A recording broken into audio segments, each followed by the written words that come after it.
Hi everyone, coordination compounds हम लोग पढ़ रहे थे क्रिस्टल फील्ड थ्योरी के बारे में। तो इस थ्योरी के सारे पॉस्टुलेट्स को जो है हमने काफ़ी अच्छे से समझ लिया था। तो अभी का इस लेक्चर में सबसे पहले जो है हम लोग डी ऑर्बिटल्स के बारे में देखेंगे कि ये जो डी ऑर्बिटल्स हैं, इन डी ऑर्बिटल्स का क्या नेचर होता है। तो हम लोग जानते हैं कि डी सबसेल में टोटल 5 ऑर्बिटल्स हैं। 5 ऑर्बिटल्स में सबसे पहले D x Y, D Y Z, D Z X या डी एक्स जेड, उसके बाद D x two I two और D Z two. D orbital का शेप हम लोग एटॉमिक स्ट्रक्चर में पढ़े हैं, तो बिल्कुल नया तो नहीं है हम लोग के लिए। तो एक जो हम लोग जानते हैं कि डी ऑर्बिटल का जो शेप है वह बेसिकली डबल डम्बेल शेप होता है। उसमें से यदि आप डी एक्स वाई के लिए ड्रॉ करोगे तो यह एक्स वाई बता रहा है प्लेन को कि किस प्लेन में वो ऑर्बिटल्स होंगे। एक्स वाई प्लेन में होंगे तो इसके लिए आप एक्स और एक्सिस ड्रॉ करो। दिस वन इज एक्स, साथ ही साथ आप वाई भी ड्रॉ कर लो, इसको मान लो वाई। तो डबल डम्बेल है तो जो 2 डम्बेल बनेगा उसमें से एक डम्बेल को दोनों एक्सिस के बीच में रखा जाए और एक और इधर ऐसे, इन दोनों में प्लस इन दोनों में माइनस, जो ऑर्बिटल के ओरिएंटेशन को बतलाता है। दोनों में प्लस है मतलब ये दोनों लोब सेम फेज में हैं और ये दोनों लोब अलग फेज में हैं, आपस में सेम है लेकिन इसके तुलना में अपोजिट है। इलेक्ट्रॉन जो है इसी में होते हैं ऐसे।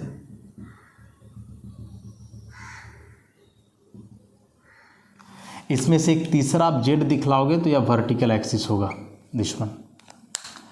उसी प्रकार से डी वाई जेड बनाओगे तो पहले वाई और जेड बना लो। वर्टिकल वाला हुआ जेड, ऐसे तिरछा वाला हो गया वाई, तो ऐसे एक इधर से, इन दोनों में प्लस और इन दोनों में हो जाएगा माइनस। तो यहाँ से ज़रा आप देखो, इलेक्ट्रॉन जो है ऐसे रहेंगे, यहाँ से भी आप एक्स एक्सिस ड्रॉ करना चाहोगे तो this one will be x axis. वैसे डी जेड एक्स दिखलाओगे तो this one is Z, this one is x. अब इसमें से जो ये 2 डम्बेल हैं, एक ऐसे हो जाएगा और एक ऐसे, प्लस प्लस माइनस माइनस। इसमें से वाई को दिखाना चाहोगे तो वाई को आप या तो ऐसे दिखलाओ या ऐसे दिखलाओ, कहीं से भी दिखला सकते हो, वाई हो गया। अब जो ये 2 बच रहे हैं d x two y two और डी जेड टू, तो इसका शेप कैसे है? इसको आप मान लो एक्स एक्सिस और इसको आप मान लो वाई एक्सिस। एक्स वाले प्लस, वाई वाले को माइनस, ऐसा। और यहाँ से आप जेड दिखलाओगे तो ऐसे हो जाएगा।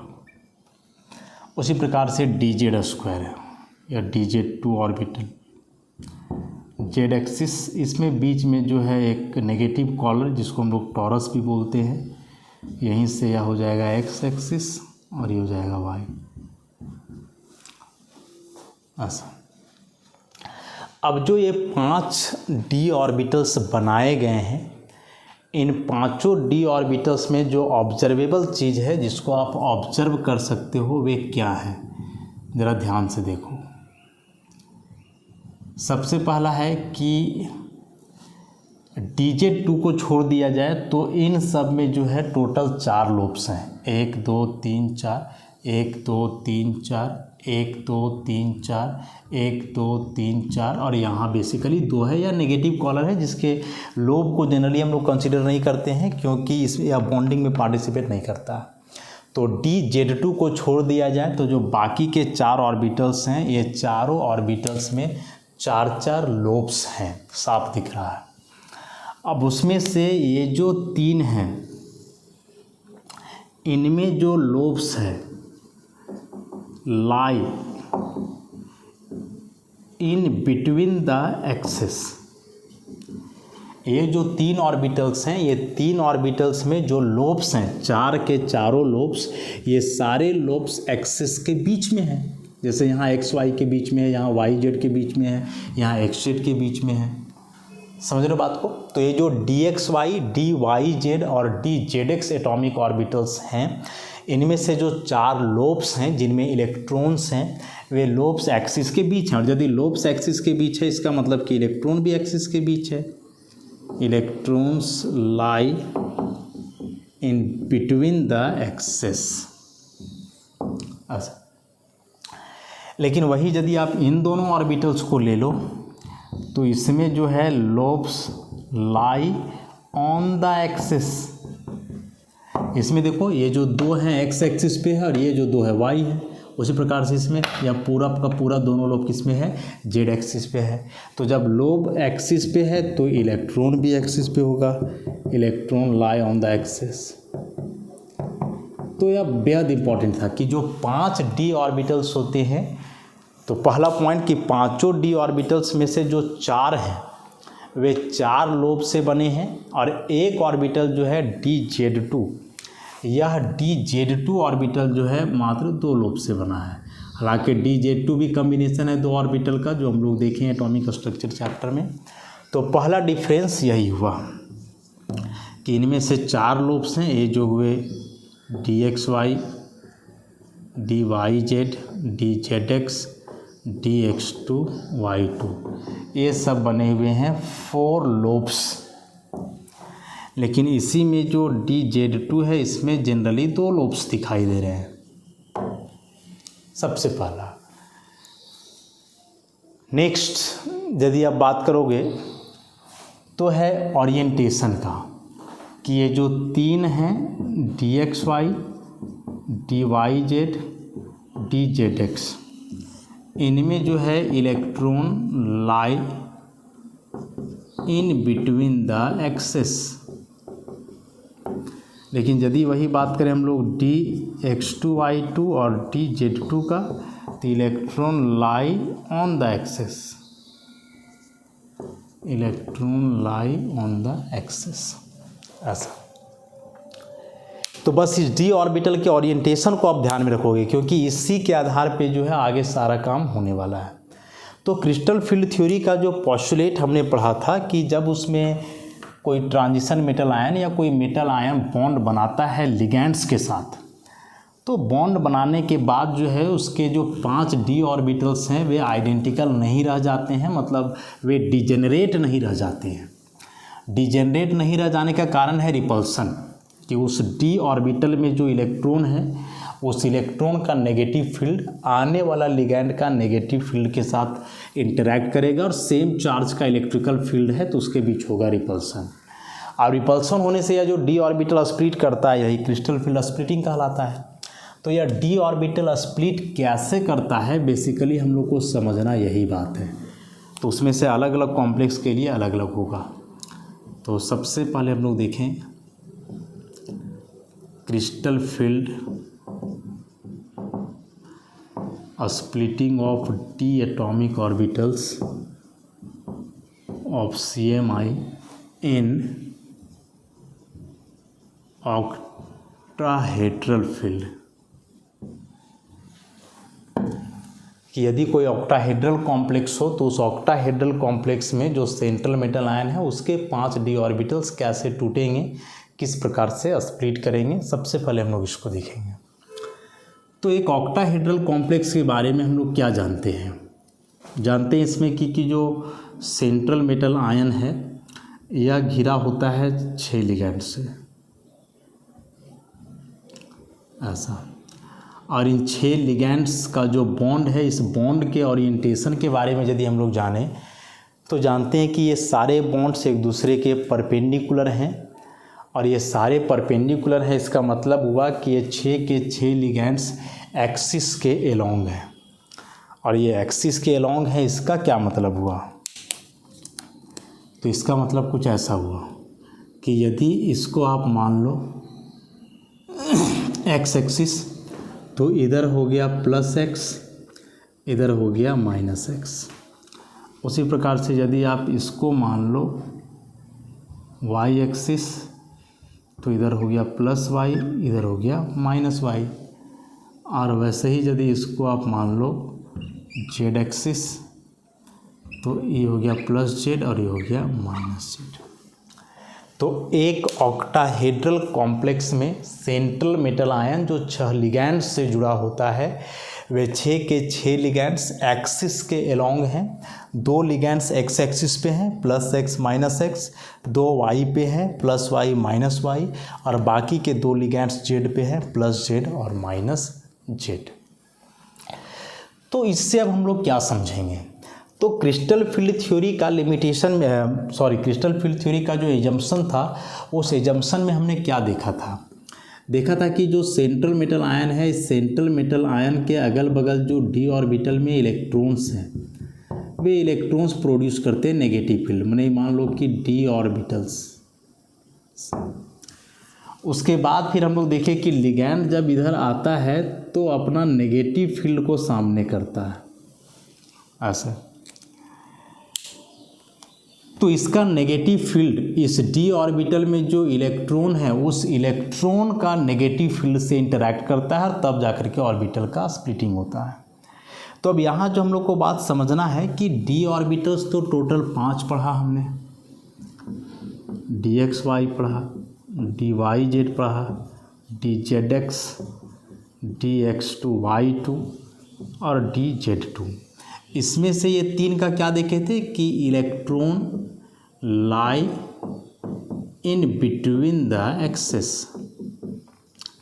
और इसमें क्या पढ़े, electron lie along the axis. बस यही हम लोग देखे इसमें। तो अब जरा देखो कि लिगैंड भी आ रहा है एक्सिस से। मेटल में जो ऑर्बिटल्स है वो 2 कैटेगरी के, मतलब इसको आप ऐसे समझ लो। देखो जैसे मान लो कि यह सेंट्रल मेटल है, ठीक, और ऐसे करके लिगैंड है जो उधर दिखाया गया है,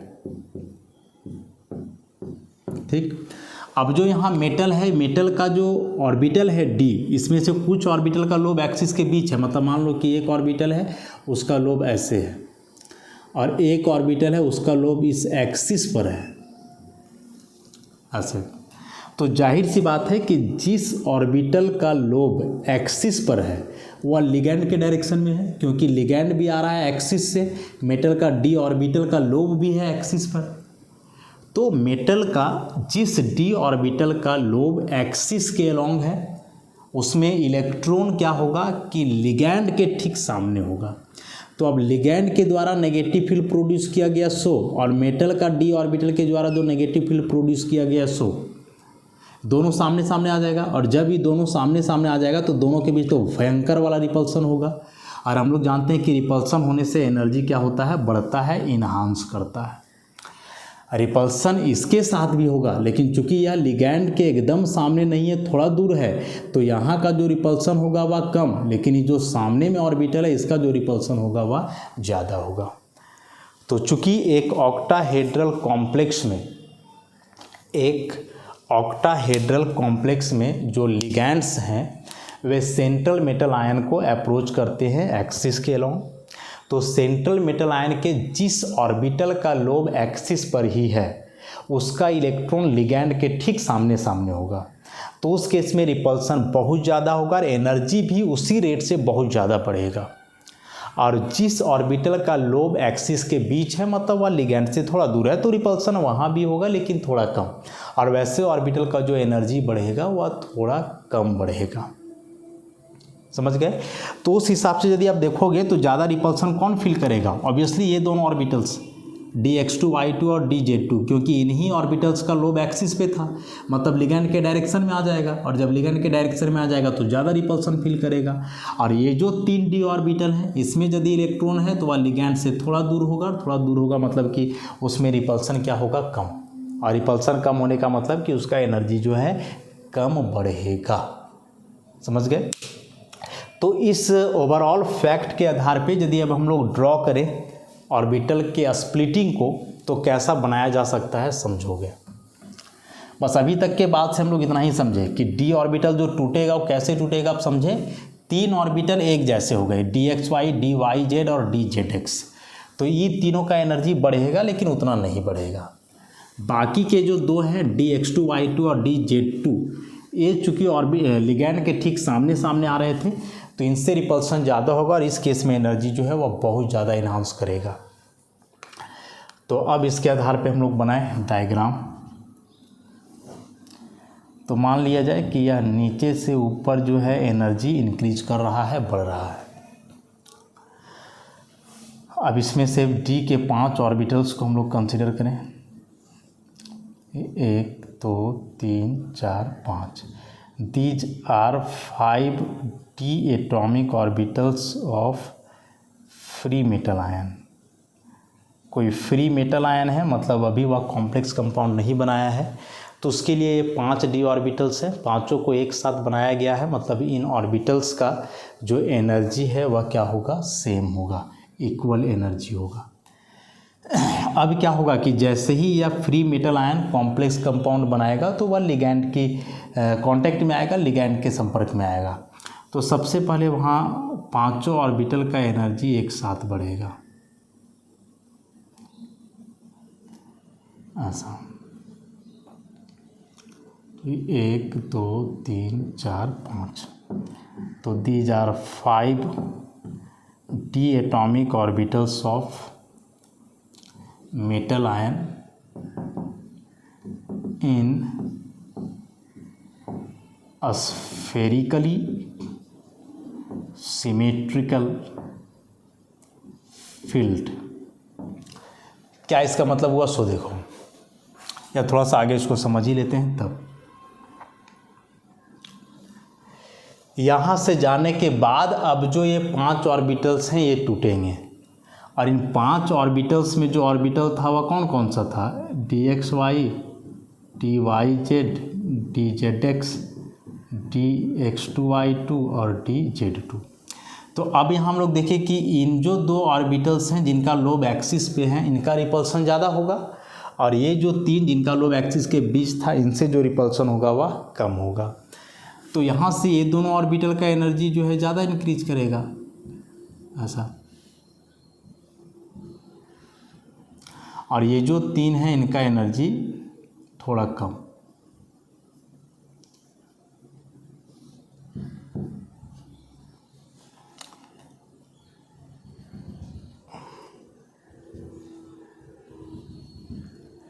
ऐसे। तो ये जो 2 ऑर्बिटल हुए, ऑब्वियसली ये कौन कौन से ऑर्बिटल हुए, तो these are dx2 y2 dz2, और ये हुए dxy dyz dzx, ऐसा। अब इसमें से जैसे बोलोगे आप कि एनर्जी तो दोनों का बढ़ रहा था, तो ठीक है, जो ओरिजिनल 5 d ऑर्बिटल हैं फ्री मेटल आयन के, ये पांचों ऑर्बिटल का एनर्जी देखो तो आप अभी ऐसे हैं, इसको डायरेक्ट आगे मिलाता हूँ। लेकिन जब ये 5 d ऑर्बिटल मेटल के लिगैंड्स के फील्ड में आए तो सबसे पहले पांचों का एनर्जी एक साथ बढ़ा, और जब यह कॉम्प्लेक्स बन गया तब जाकर के जो है ये टूट गए 2 अलग अलग सेट में। तो यहाँ से हम लोग ऐसे लिखेंगे कि these are d atomic orbitals of central metal ion in octahedral crystal field. अब इसको ऐसे समझो कि यह मेटल आयन है, इधर से लिगैंड है, तो सबसे पहले यह लिगैंड के एरिया में आएगा। तो जब यह लिगैंड के एरिया में आएगा तब क्या होगा कि इसके d ऑर्बिटल्स का एनर्जी थोड़ा बढ़ेगा, क्योंकि इसके एरिया में आ रहा, मतलब अब थोड़ा बहुत यहाँ से नेगेटिव फील्ड लगना शुरू हो गया है, और इसमें भी नेगेटिव फील्ड ही है इलेक्ट्रॉन के चलते, तब इसका एनर्जी थोड़ा थोड़ा बढ़ेगा ऑर्बिटल का, माने ऐसा वाला सिचुएशन। और जब फाइनली यह लिगैंड से बॉन्ड बना लेगा ना, तो बॉन्ड बनाने के बाद ऑर्बिटल ऐसे स्प्लिट कर जाएगा, टूट जाएगा, जिसमें से ये 2 ऑर्बिटल्स का एनर्जी ज़्यादा बढ़ जाएगा और ये तीनों का कम। क्यों?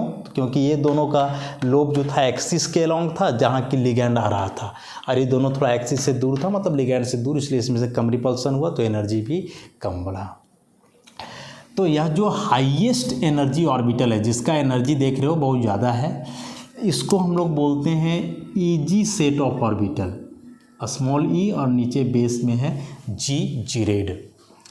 उसी प्रकार से इसको बोला जाता है T2G सेट ऑफ ऑर्बिटल। तो Eg is the highest energy set of orbital and T2G is the lowest energy set orbital. अब बोल रहा है कि जो हाईएस्ट और लोवेस्ट एनर्जी सेट के बीच का एनर्जी डिफरेंस है, this is called delta o. Delta o means this is crystal field splitting energy, crystal field splitting energy in octahedral field, ऐसा। यह जो है दिस वन, इसको हम लोग बोलते हैं zero energy level, zero energy level, या इसी को हम लोग बोलते हैं बैरी सेंटर। एक्चुअली होता क्या है ना कि ये जो ऑर्बिटल्स अलग अलग टूटते हैं, इन ऑर्बिटल्स का वेटेड मीन लिया जाता है, एवरेज करके लिया जाता है। मतलब यहाँ जो एनर्जी होगा वह एवरेज होगा, एवरेज एनर्जी। और इसी एवरेज एनर्जी में से अब कुछ ऑर्बिटल्स का एनर्जी घट जाएगा और कुछ का बढ़ जाएगा, तो ओवरऑल निकालोगे तो इसी के बराबर ही आएगा। समझ गए बात को? तो इसको आप जो है ऐसे निकाल सकते हो कि जैसे ई जो तीनों ऑर्बिटल है, ई तीनों का एनर्जी इस एवरेज एनर्जी से कम हुआ। शुरू वाला ऑर्बिटल के एनर्जी से कम नहीं है, बल्कि एनर्जी बढ़ने के बाद जो ऑर्बिटल था ना, उससे अब एनर्जी थोड़ा कम हुआ। तो इससे एनर्जी कम हुआ तो कितना कम हुआ, तो इसको हम लोग मान लेते हैं माइनस में, कम हुआ तो माइनस में। और ये जो देख रहे हो ऊपर, इस सब का तो एनर्जी बढ़ गया, तो बढ़ गया तो इसको दिखाएंगे प्लस में। माने जीरो एनर्जी लेवल से ऊपर है तो प्लस, प्लस का मतलब कि उसका एनर्जी जीरो एनर्जी लेवल से अधिक है, बैरी सेंटर से एनर्जी ज़्यादा है। और माइनस साइन नीचे दिया जा रहा है, मतलब इसका एनर्जी कम है जीरो एनर्जी लेवल से, बैरी सेंटर से एनर्जी इसका डिक्रीज कर रहा है। कितना का होगा तो इसको आप निकाल सकते हो, और निकालने का तरीका जो है कुछ है, लेकिन अभी आप डायरेक्टली करोगे तो ऐसे समझ सकते हो कि यह जो एनर्जी डिफरेंस होता है, मतलब ये पूरा का पूरा डेल्टा वो है, डेल्टा वो मतलब कि वन डेल्टा वो, तो वन डेल्टा वो में ऊपर की ओर जो एनर्जी बढ़ा यह है 0.6 डेल्टा वो, और जो एनर्जी नीचे घट गया वह है 0.4 डेल्टा वो। तो ये प्लस माइनस का वैल्यू से मतलब नहीं है, प्लस बता रहा है कि इतना एनर्जी ज़्यादा है जीरो एनर्जी लेवल से, और माइनस बता रहा है कि इतना एनर्जी कम है जीरो एनर्जी लेवल से, और कोई मतलब साइन का नहीं है। तो पहले यहाँ से यदि आप देखोगे तो यह जो 0.6 है वो तो 0.4 से ज़्यादा हुआ, मतलब कि एनर्जी बढ़ रहा है ज़्यादा और घट रहा है कम। तो ये जो डिफरेंस बनाओगे ना, या डिफरेंस दिखना चाहिए इतना, तब यह जो डिफरेंस है या डिफरेंस दिखना चाहिए कि 0.6 वाला जो डिफरेंस है वह 0.4 से ज़्यादा है। मतलब यदि इसको आप रूलिंग वाला कॉपी में बनाओगे, मान के चलो ऐसे कई लाइंस खींचे हुए हैं, ठीक है, तो मान लो आप यहाँ से बनाए तो इसमें से यह 3 लाइन ऊपर जाएगा और ये 2 लाइन नीचे, तो यह जो डिफरेंस होगा ऊपर का इसको बोलोगे 0.6, और ये जो नीचे का है 0.4। यदि आप इस एक को 0.2 माने तो 0.2 0.2 0.2 0.6 हो गया, और फिर नीचे गया 0.2 0.2 तो 0.4 हो गया। वैसे यहाँ मतलब इस डिफरेंस को कम रखना है और इस वाले डिफरेंस को क्या करोगे, ज़्यादा रखोगे इसके आधार पे। अब यदि निकाल करके देखोगे तो एक ऑर्बिटल का एनर्जी है प्लस 0.6 और टोटल 2 है तो इंटू 2 तो कितना आ गया प्लस 1.2 डेल्टा वो। यहाँ से निकालोगे तो एक का है माइनस 0.4, टोटल 3 है तो ये कितना आ गया माइनस 1.2 डेल्टा वो। तो ये माइनस 1.2 प्लस 1.2 मिला तो एवरेज कितना आ गया 0 आ गया, इसलिए इसको हम लोग बोलते हैं जीरो एनर्जी लेवल। समझ गए बात को? तो ये जो 3 ऑर्बिटल्स जिनका एनर्जी बढ़ा लेकिन कम बढ़ा, और बाकी जो 2 ऑर्बिटल था इनका एनर्जी बहुत ज़्यादा बढ़ा, ओवरऑल हम लोग को इससे कंपेयर करना था, ठीक है। अब यह जो 1 डेल्टा वो है इसी को हम लोग लिखते हैं 10 DQ। ये DQ वगैरह पैरामीटर्स होते हैं, पढ़ोगे आगे, एडवांस टॉपिक है, लेकिन फिलहाल जानो 1 डेल्टा वो बराबर 10 DQ। तो यदि 0.6 डेल्टा वो है तो इसको आप लिखोगे 0.6 × 10 मतलब कि 6 DQ। उसी प्रकार से 0.4 डेल्टा वो है तो इसको लिखोगे 0.4 इंटू 10 तो यह कहलाएगा 4dq। मतलब यह जो 0.6 डेल्टा वो है this can be written as 6dq and this can be written as 0.4 dq। समझिए बात को कि ऑर्बिटल का स्प्लिटिंग कैसे हुआ। तो सबसे पहले यह फ्री मेटल आयन लिगैंड के करीब गया तो सारे ऑर्बिटल्स का एनर्जी एक साथ बढ़ा। जब वह लिगैंड से फाइनली बॉन्ड बना लिया तो उसमें से जो ऑर्बिटल लिगैंड के सामने था उसका एनर्जी बहुत ज़्यादा बढ़ा, दूसरे का कम बढ़ा। ये मत देखना कि घट जाओगे, बताया ना ये वेटेड मीन लिया हुआ है एवरेज, नहीं तो ऑर्बिटल का एनर्जी बढ़ेगा दोनों। मतलब इसको आप ऐसे भी दिखा सकते हो कि ये जो 5 थे 1 2 3 4 5 1 2 3 4 5, इसमें से आप इसको ऐसे दिखा सकते हो दोनों को बढ़ते हुए ऐसे। तो ये हो जाएगा EG सेट का 2 ऑर्बिटल, ये हो जाएगा T2G का। तो देखो ओवरऑल इससे बढ़ रहा है, लेकिन हम लोग इसका वेटेड मीन एवरेज लेते हैं। तो एवरेज के लिए 0 करना होगा तो फिर यही 2 को हम लोग नीचे कर देते हैं। ओवरऑल तो एनर्जी बढ़ेगा ही बढ़ेगा। समझ गए बात को। तो उल्टा नहीं सोचना है कि बोल रहे एनर्जी बढ़ रहा है तो यहाँ नीचे बना दिए, घट गया क्या हुआ, नहीं बढ़ेगा ही, लेकिन हम लोग एवरेज लेने के लिए उसको नीचे कर देते हैं ऐसा। अब इसमें से जो एक नहीं समझ में आने वाला बात है वह कि यह EG और यह T2G क्या है, इसको समझना है हम लोग को। तो ऐसे कुछ कोड्स यूज किए जाते हैं, ऐसे जो है कुछ कोड्स यूज किए जाते हैं। कोड में जैसे यूज किया जाता है AET। ए यूज तब करते हैं जब एक ऑर्बिटल हो, 1 ऑर्बिटल। ए यूज करते हैं जब 2 ऑर्बिटल्स हों। टी यूज करते हैं जब 3 ऑर्बिटल्स हों। और ये जो 2 और 3 ऑर्बिटल्स होंगे ऑब्वियसली ये डीजेनरेट ऑर्बिटल्स होंगे, डीजेनरेट ऑर्बिटल्स होंगे। तो यहाँ 2 ऑर्बिटल एक साथ है इसलिए हुआ है E, और यहाँ 3 ऑर्बिटल एक साथ है इसलिए हुआ है T। T के साथ यह 2 जो है कोड दिया गया है। अब यहाँ G क्या है, तो इस G का मतलब होता है जीरेड, और इस जीरेड को तब लगाया जाता है जब होता है centre of symmetry. Centre of symmetry के बारे में भी हम लोग पढ़े हैं बेसिक्स ऑफ ऑर्गेनिक केमिस्ट्री में। और इस सेंटर ऑफ सिमेट्री के बारे में हम लोग क्या जानते हैं कि किसी भी मॉलिक्यूल के अंदर का वह पॉइंट जिस पॉइंट से यदि अपोजिट डायरेक्शन में लाइन खींचा जाए तो इक्वल डिस्टेंस पे आइडेंटिकल चीज़ मिलेगा।